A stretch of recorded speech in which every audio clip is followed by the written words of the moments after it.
مانسہرہ سے علی زمان اوان کی رپورٹ شامل کرتے ہیں۔ عوامی مسائل نیوز کی خبر پر ڈی پی او مانسہرہ کا ایکشن۔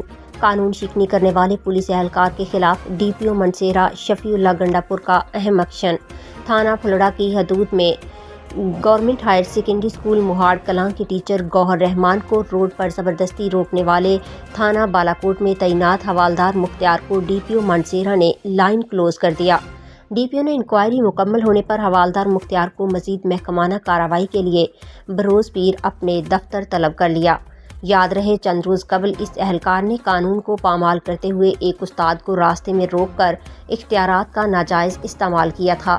عوامی حلقوں نے ڈی پی او مانسہرہ شفیع اللہ گنڈا پور کے بروقت اقدام کو سراہا اور کہا کہ اس فیصلے سے انصاف کا بول بالا اور پولیس میں احتساب کا نظام مضبوط ہوگا۔